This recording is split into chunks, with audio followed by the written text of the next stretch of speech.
Kidlat News Updates. Mga balita ngayon, labi ng top NPA leader na namatay sa engkwentro sa Agusan del Sur na ibalik na sa kanyang pamilya. 3 patay sa lumubog na tugboat sa Palawan. Higit 138 million pesos na halaga ng puslit at pekeng sigarilyo nasabat sa Cebu City.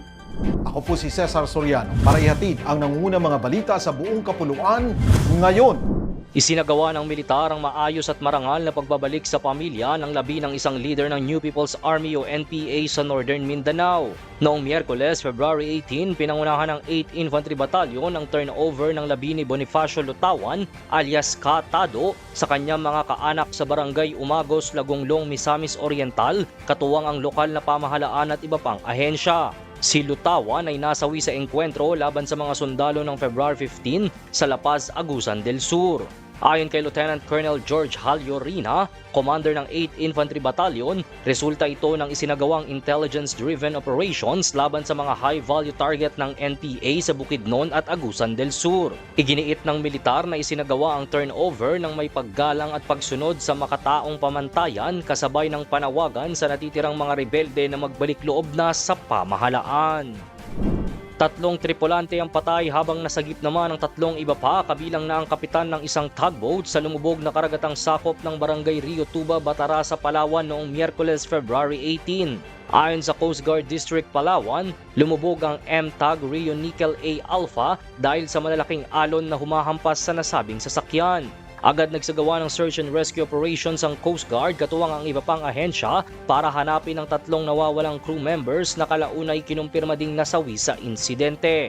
Nagsagawa na rin ng Marine Environmental Assessment ang mga otoridad upang maiwasan ang posibleng polusyon sa karagatan habang masusing iniimbestigahan ang sanhi ng paglubog ng sasakyang pandagat. Mahigit 138 million pesos na halaga ng illegal, smuggled at pekeng sigarilyo ang nasamsam sa pinagsanib na operasyon ng Cebu City Police Office at Bureau of Internal Revenue sa iba't ibang bahagi ng Cebu City noong Huwebes, February 19. Umabot sa 135,936 na pakete ng sigarilyo ang nakumpiska na hinihinalang smuggled, hindi rehistrado at peke. Tinatayang aabot sa higit 138 million pesos ang kabuuang halaga nito sa merkado habang sinabi ng BIR na katumbas ito ng 110.9 million pesos na hindi nabayarang buwis. Ayon sa mga otoridad, indikasyon ang dami ng nasamsam na malawakan at organisado ang operasyon sa lungsod.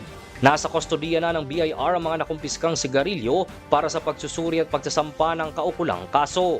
Babala ng mga otoridad, magpapatuloy ang kanilang kampanya laban sa iligal na kalakalan upang maprotektahan ang kita ng gobyerno at kaligtasan ng mga mamimili. Para sa Kidlat News Channel, ito si Jai Reyes, nag-uulat.